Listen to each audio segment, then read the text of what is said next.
اور بے شمار یہود و نصارہ ہر مجلس کے اختتام پر اسلام کے دامن رحمت میں آ جاتے تھے۔ میرے پیارے آقا علیہ السلام کے پیارے دیوانوں، یہ ہوا کرتا تھا۔ اور غوث اعظم دستگیر رحمۃ اللہ علیہ کے بعض کی ایک کرامت یہ بھی تھی کہ 60-70 ہزار لوگ آپ کی مجلس میں ہوتے، لیکن روایتوں میں آتا ہے کہ غوث اعظم دستگیر رحمۃ اللہ علیہ کے خدموں میں بیٹھنے والے شخص کو جیسی صاف آواز غوث اعظم کی سنائی دیتی، مجلس کے آخر میں جو شخص بیٹھتا اس کو بھی ویسے ہی آواز صاف سنائی دیتی۔ اس بات کو آپ ذہن میں رکھیے۔ اور ایک غوث اعظم دستگیر رحمۃ اللہ علیہ قصید غوثیہ میں ارشاد فرماتے ہیں کہ لوگوں، میں اللہ کے تمام شہروں کو ایسے دیکھ رہا ہوں جیسے کوئی انسان ہتھیلی میں رائی کے دانے کو دیکھتا ہے۔ یہ غوث اعظم کی بصارت کا عالم ہے۔ میرے پیارے آقا علیہ السلام کے پیارے دیوانوں، یہاں پر اسی لیے علماء ارشاد فرماتے ہیں یہ شان ہے خدمتگاروں کی، تو سرکار کا عالم کیا ہوگا۔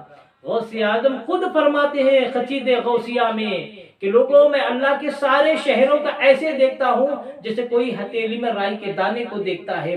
میرے پیارے آقا علیہ السلام کے پیارے دیوانوں، اب آخر میں ایک نقطہ بیان کی اپنی بات ختم کرنا ہے کہ ابھی آپ نے دیکھا غوث اعظم نے فرمایا میں سارے شہروں کا اللہ کیسے دیکھتا ہوں جیسے ہتھیلی میں رائی کے دانے کو دیکھتا ہوں۔ اور واز کی مجلس میں ابھی آپ نے سنا کہ خدموں میں بیٹھنے والے آدمی کو ویسی آواز سنائی دیتی، جیسی صاف آواز سنائی دیتی، 60-70 ہزار کے مجمع ہوتا، مجلس کے سب سے آخر میں جو شخص ہوتا اس کو بھی ویسے ہی آواز صاف سنائی دیتی تھی۔ تو یہاں پر کچھ لوگ دلوں میں وسوسے ڈالتے ہیں، شیطانوں کے مانند وسوسے ڈالتے ہیں، کچھ بدعقیدہ ہوتے ہیں جو وہابی ہوتے ہیں، ذہنوں کو منتشر کرنے کے لیے ان کا دن و رات کا یہی مشن ہے کہ کدھر سے بھی لوگوں کو شکوک و شبہات کا شکار کیا جائے، شکار بنایا جائے، ان کے ذہنوں کو منتشر کیا جائے۔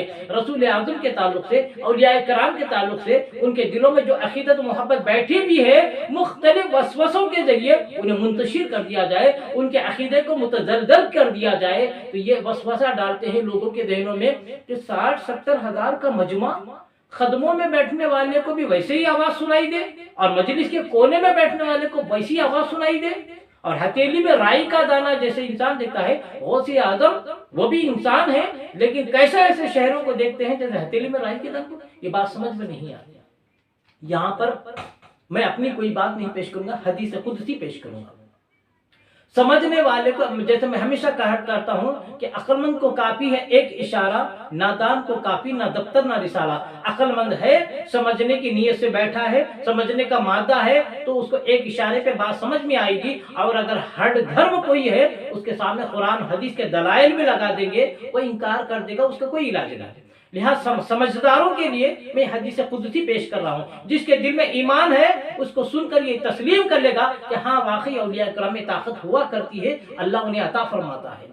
حدیث قدسی بخاری شریف کی حدیث قدسی میں اللہ کے رسول صلی اللہ علیہ وسلم ارشاد فرماتے ہیں کلام اللہ کا ہے اور زبان رسول اللہ صلی اللہ علیہ وسلم کی ہوا کرتی ہے، اس کو حدیث قدسی کہا جاتا ہے۔ تو اللہ کے رسول فرماتے ہیں اللہ تبارک و تعالیٰ ارشاد فرماتا ہے جس نے میرے ولی سے عداوت کی یعنی دشمنی کی، اس سے میرا کھلا اعلان جنگ ہے۔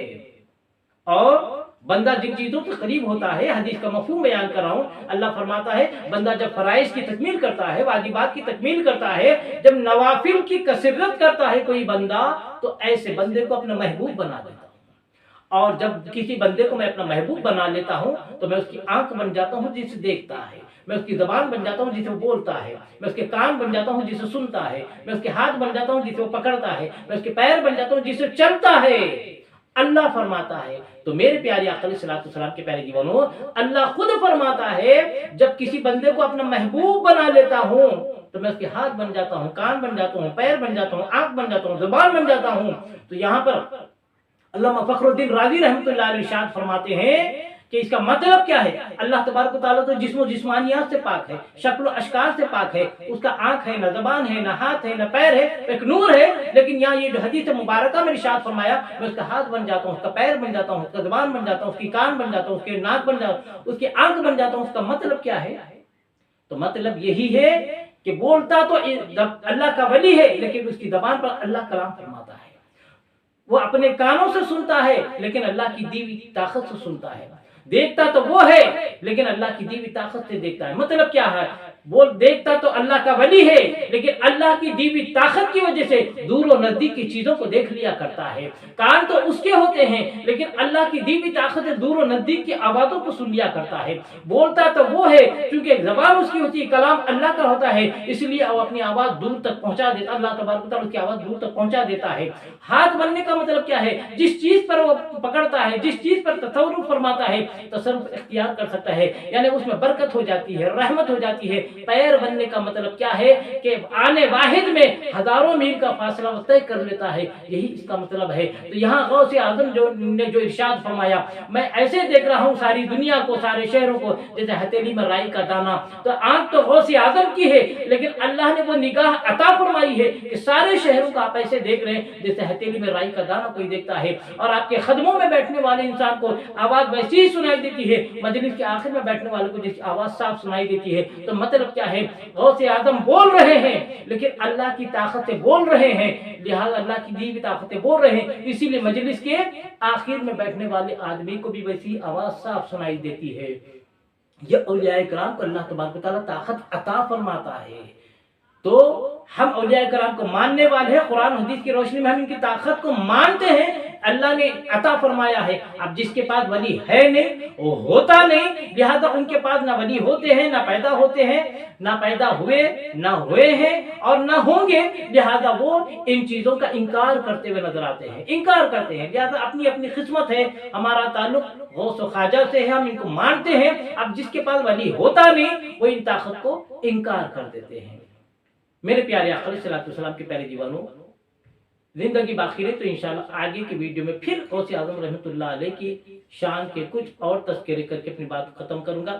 آج کے اس ویڈیو کو یہیں پر اختتام کرتا ہوں. آپ سے گزارش ہے کہ میرے ویڈیو اگر آپ کو پسند آ رہے ہیں, کچھ فائدہ ہو رہا ہے, کچھ اسلامی معلومات میں اضافہ ہو رہا ہے, تو آپ ان ویڈیو کو زیادہ سے زیادہ شیئر کرتے جائیے, کیونکہ دین کی بات آگے پہنچانا بھی صدقہ جاریہ ہے.